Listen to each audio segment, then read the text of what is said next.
বিজেপির সংকল্প পত্রে ছিল ক্ষমতায় এলে আরজি করের ফাইল খুলব।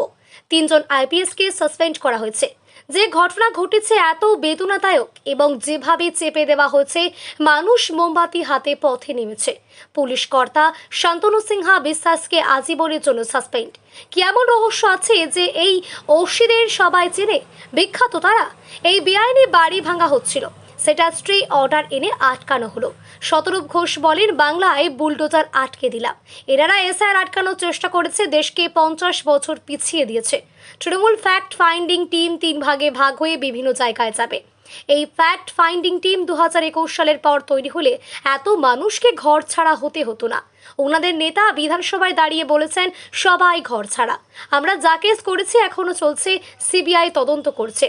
স্বপ্না বর্মনের বাড়ি জ্বালিয়ে দেওয়া হয়েছে বলে পোস্ট করেছেন। অসৎ সঙ্গে এসব হয়। উনি স্বপ্না বর্মন একজন অ্যাথলিট, ওনার বুঝে পদক্ষেপ নেওয়া উচিত ছিল। চিংড়িঘাটায় মেট্রোর কাজ শুরু হয়েছে, 1 সপ্তাহের মধ্যেই কাজ শুরু করেছি। যেভাবে ভগবান শ্রীকৃষ্ণ পুতনা বধ করেছিল, অনেক কিছু বাকি এরকম। সূত্রে গেল রাজা বাজার মসজিদে নামাজ পড়লো। ওরা যেন ভুলে না হয়, ভুল সময় জন্মেছে, ভুলে গেছে সরকারটা পাল্টে গিয়েছে, বুঝিয়ে দেওয়া হবে, পিঠের চামড়া শুটিয়ে দেওয়া হবে। অভিষেক বন্দ্যোপাধ্যায়ের বিরুদ্ধে এফআইআর। এত বড় বড় দুর্নীতি করেছে, সবার নামে কেস হবে, সবাইকে প্যারেড করাবো। হাসপাতাল থেকে দালাল রাজ উৎখাত।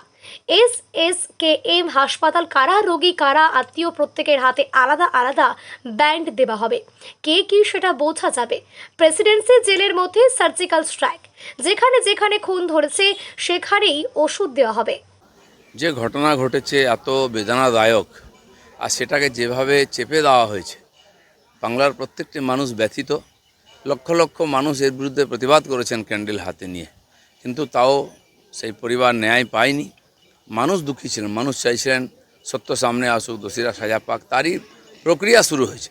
তার সঙ্গে যারা যারা যুক্ত হন তাকে তো দায়িত্ব নিতেই হবে। একই দিনে আরও একজন দুঁদে পুলিশ কর্তা সাসপেন্ড, তার নাম শান্তনু সিনহা রয়, আজীবনের জন্য সাসপেন্ড। এসব লোকগুলোকে খুব চেনে। একজন ওসি আইসি থানার এত পপুলার হয়ে গেছে, নিজের ডিপার্টমেন্ট তো বটেই, বাংলায়ও সারা দেশের লোক নাম শুনে গেছে। কী এমন রহস্য আছে?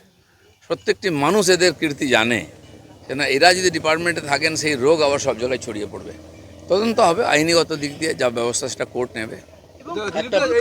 একটা বেআইনি বাড়ি ভাঙা হচ্ছিল, বেআইনি বাড়িটায় আগুন লেগেছিল, বাড়িটা ইললিগাল, তার কোনো পারমিশন নেই। সেই বাড়িটা যখন ভাঙার কাজ শুরু হচ্ছে, তখনই হঠাৎ করে কোর্ট থেকে স্টে অর্ডার আনা হলো। শতরূপ ঘোষ সেখানে গিয়ে বীর দর্পে ঘোষণা করলেন, আমি বাংলায় বুলডোজার আটকে দিলাম। এটা কি ধরনের অ্যাটিটিউড?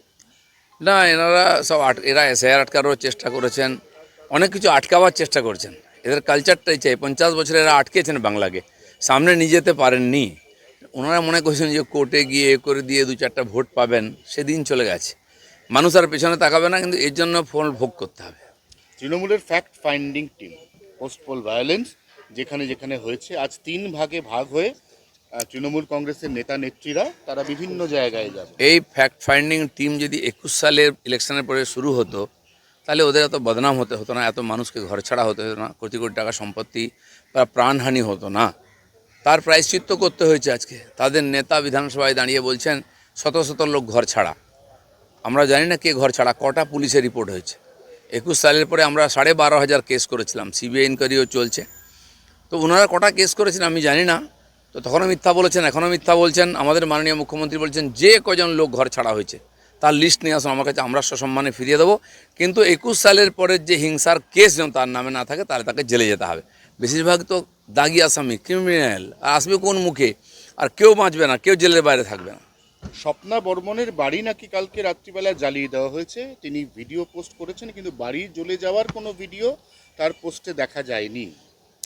গলত, মানে অসৎ সঙ্গে এই অবস্থা হয়। সম্মানীয় একজন অ্যাথলিট, তাকে সম্মানের সঙ্গে থাকা উচিত, তাকে রাজনীতির মধ্যে পড়া উচিত নয়। কমপক্ষে এই ধরনের যারা খুব নিম্নমানের লোক, যাদের সঙ্গে ওনার মেশা মানায় না, উনি সম্মানের সঙ্গে দেশের জন্য লড়াই করুন, আমরা সঙ্গে আছি।